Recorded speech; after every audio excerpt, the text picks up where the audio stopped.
Ireland is famous for its vast mythology, from leprechauns and fairies to banshees and kelpies. The Emerald Isle has at least as many legends as it has real recorded history. But not every Irish legend is fairy tale material. Ireland has plenty of paranormal myths and ghost stories that are as creepy as they are mysterious. For your listening pleasure tonight, we have 10 eerie paranormal stories from Ireland. So close the blinds, dim those lights, cuddle under your favorite blanket, and let's begin. Number 10. The Moving Virgin Mary of Ballinspittle. There are many Virgin Mary statues that are said to have mysterious properties. However, most of them are limited to crying or bleeding. In 1985, a particular Irish statue of the Holy Mother showed some special abilities. Stronger than that, it started moving. The moving Virgin Mary statue of Ballinspittle was first witnessed by a retired police sergeant who saw it begin levitating in the grotto of the church. At first, he didn't believe his own eyes. After all, the statue was solid concrete.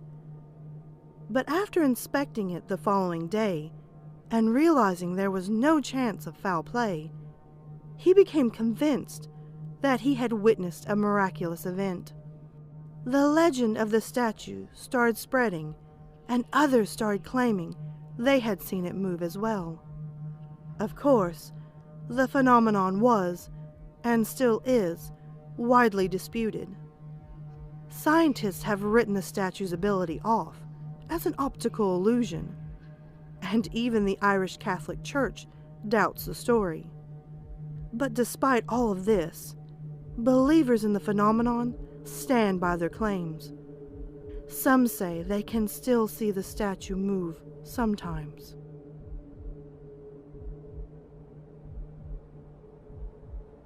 Number 9. The Black Cat of Killakey. Many large houses have cats roaming around the grounds, hunting rats and doing whatever it is cats do all day. The Killakey house in Dublin was particularly unfortunate in this respect, because the cat stalking its halls and grounds was clearly supernatural, if it wasn't animal at all.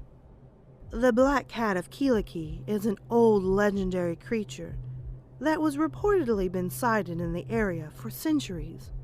However, its legend really sprung to life in 1968, when the young couple bought the rundown Killakey house and started renovating it. The workers soon reported strange sounds and eerie events, which culminated when a huge black cat with glowing demon eyes started hunting them. The animal would appear and vanish in the blink of an eye, and scared the workers greatly. The lady of the house first thought the workmen were merely superstitious, but soon she and her husband started encountering the beast as well. The black cat appeared in hallways and areas with clearly locked doors, staring and snarling at frightened witnesses. Before long, an exorcism was performed in the premises. This took care of the cat, at least for a few months.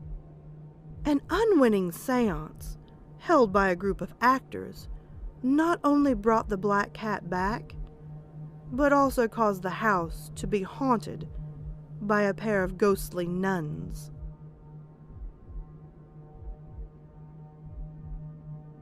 Number 8. The Gervais Ghosts. In 2011, A video of a poltergeist-like invisible ghost throwing fruit around in the Gervais shopping center surfaced online. Unfortunately, it has since been taken down, so its authenticity is dubious. But the area has such a storied reputation when it comes to paranormal that a fruit poltergeist is actually far from the strangest thing to have happened there. Parts of the shopping center have a history as an old hospital, and as such, it has seen its share of human suffering. Various people have reported ghostly singing and figures wandering the area. Most of these ghosts appear to be residual hauntings, based on certain events playing over and over again, from the building's history, obviously of what is going around. At least one shopper has reported an encounter with a mysterious mumbling woman who was clearly looking directly at him before turning around and vanishing in front of his eyes. According to the legend, a particular notable ghost of the area is Lord Norbury, a ruthless 19th century judge who was cursed by the widow of one of the victims to forever wander the Gervais area as a large black dog carrying heavy iron chains.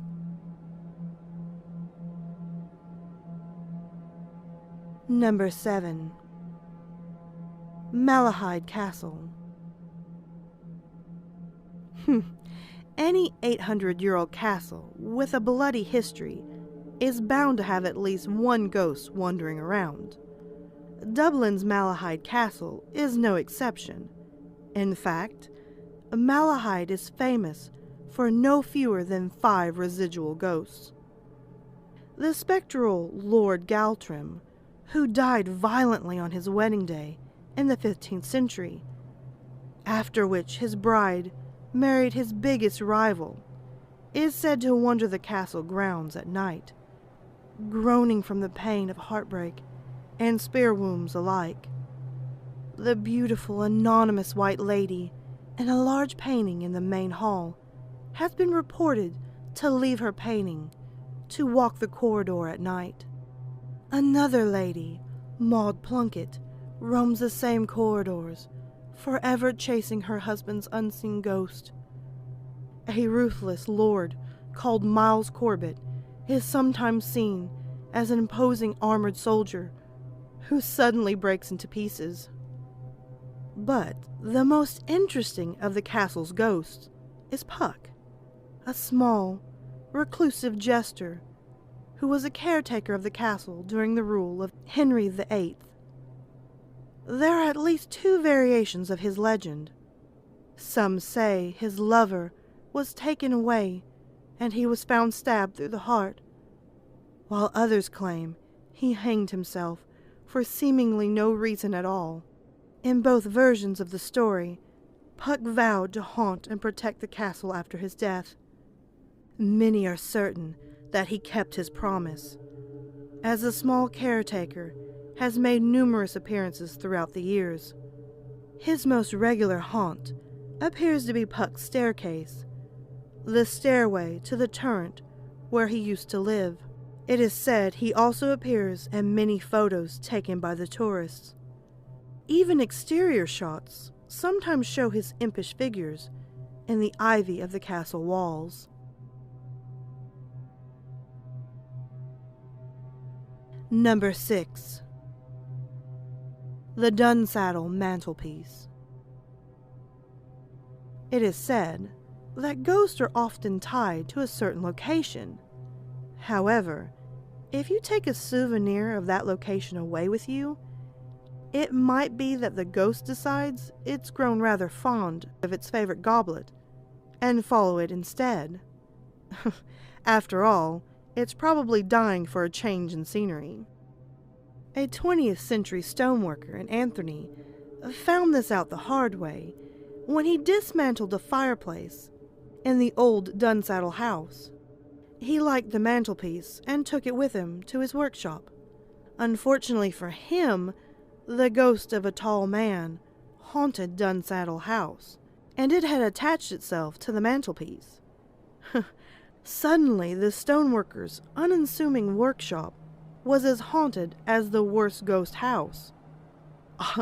One day, objects started flying around, and a strange fiddle played at night.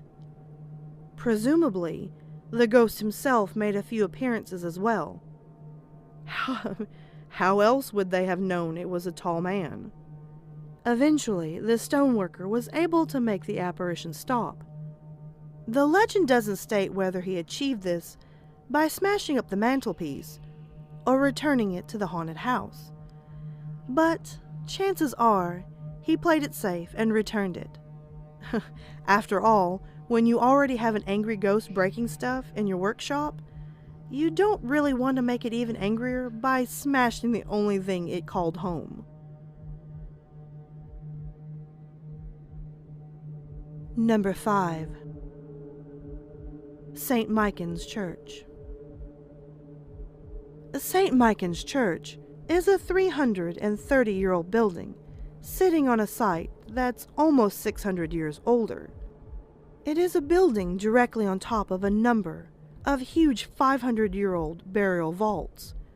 These vaults are still full of corpses, stacked in coffins, and eerily well preserved.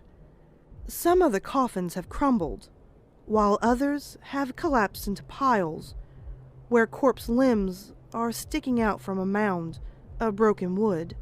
Some are even completely open, revealing the mummy-like figures within.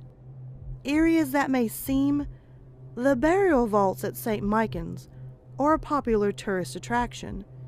Many visitors have reported feeling a strange presence, as if there was a pressure of living people all around them. The vaults are also filled with strange murmuring noises, as if many people were whispering just far enough away that you can't quite make out the words. All of this creates a truly unique and creepy experience that makes it difficult to think that ghosts don't exist, especially for the many visitors who have been touched by icy, spectral fingers during their visit. Number 4. Gravedigger's Pub. John Kavanagh's Pub, commonly known as the Gravediggers, was established in 1833 and is the oldest family pub in Dublin, currently operated by the 6th generation of the Kavanagh family. This pub is located near the large Glasnevin Snatchers and other people who work with the dead for a living. The pub received its nickname because these grim men had a habit of shoveling dirt against the pub's wall before entering. This gave the landlord time to pour them a pint as they leaned their shovels on the wall and entered. With traditions like this, one would assume that the pub has a history of violence, and the kinds of ghosts that might haunt it are frightening apparitions. This could not be further from the truth. Although the pub does have a resident ghost, it is actually one of the most harmless spirits around. The specter is a neatly dressed elderly man with a white beard, and all at once is a quiet pint of Guinness in the corner before disappearing. The ghost, thought to be an ancient relative of the Kavanagh family, is apparently a regular at the pub and has been spotted by many a patron. The pub owners encourage offering the ghost a pint if you ever see him. Number 3. The Vanishing Island of Ballycotton. In 1878, the people of the small seaside town of Ballycotton received the surprise of a lifetime when a brand new island had suddenly appeared in the ocean. It was apparent that this was neither a whale nor a sea monster, as the people could have plainly seen the newborn island's coastline, complete with very real forest and fields.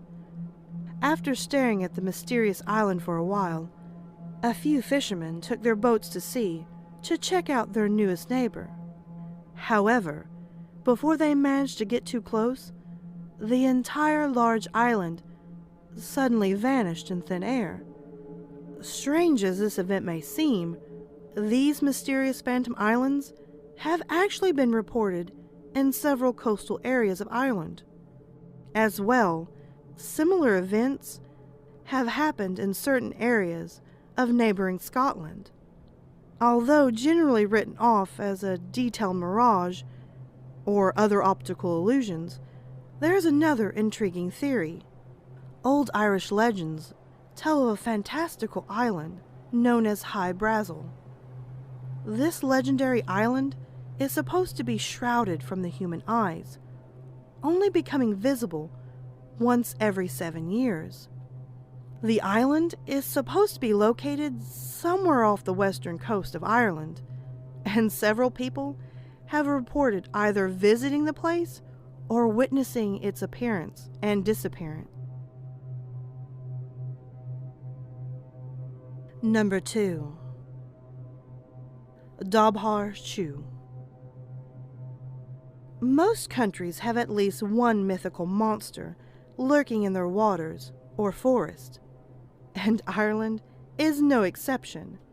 In fact, the whole island is littered with legendary beasts and cryptids.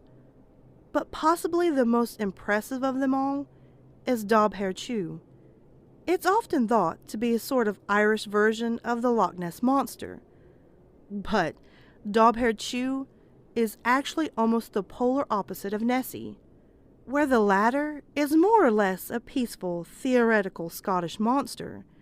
The former is a bloodthirsty, crocodile-sized beast with an appetite for human flesh. Dobbhairchew is said to look like a combination of a wolfhound and a fish, and in fact, its name translates to water hound. It is extremely fast and agile, both in and out of water. It is always ready to attack people who are unaware. Dobbhairchew live in small populations and may be migratory, so their hypothetical numbers are unknown. Equally mysterious is their true appearance. Although they're generally reported as ugly, dark, and dangerous fish monsters, some sources present them as aquatic mammals that look a bit like a massive otter. The latter version is supposed to be the Dobbhairchew's representation as the father of all otters.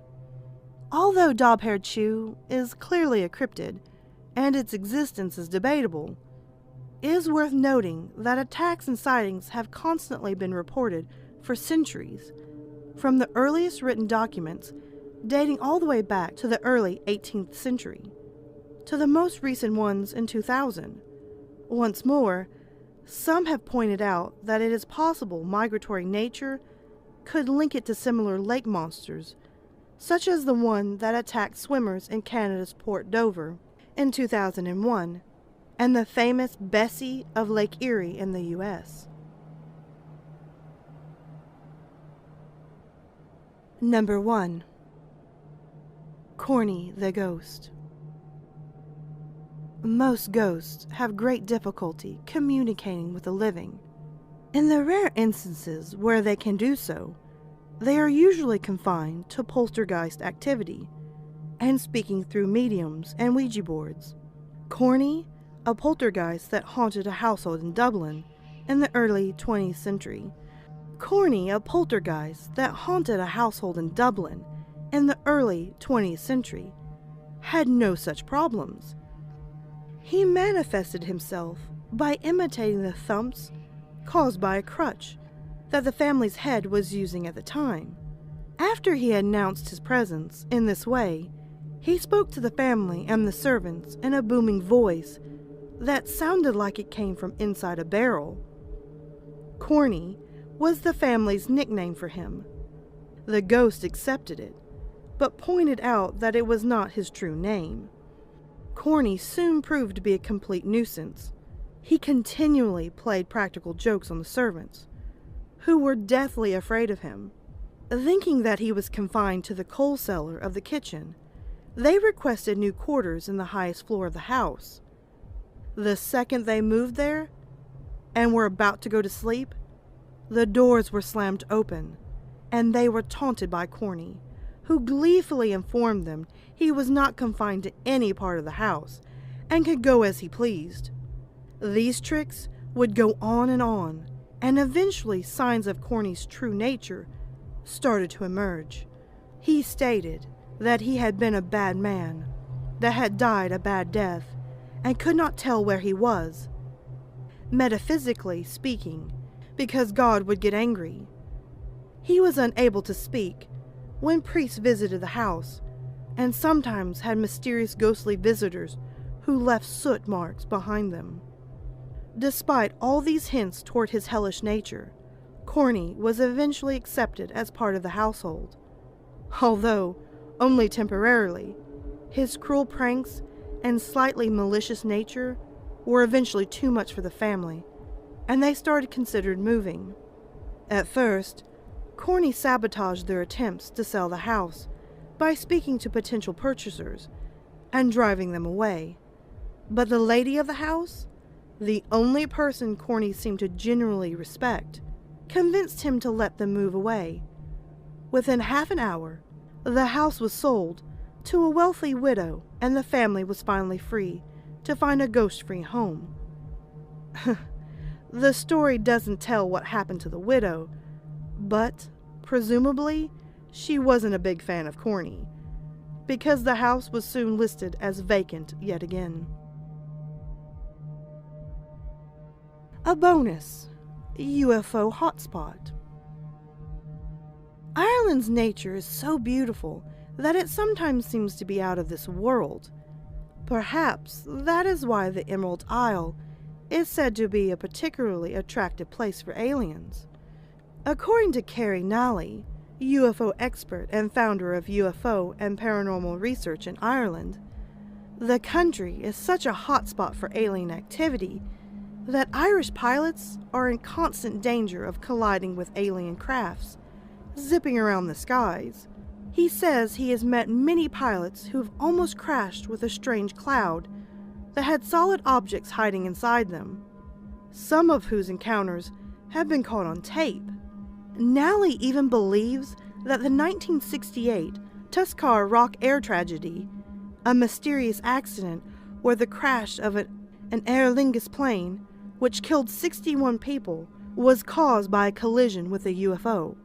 According to him, the most dangerous areas for pilots are Cork, Roscommon, and Wicklow.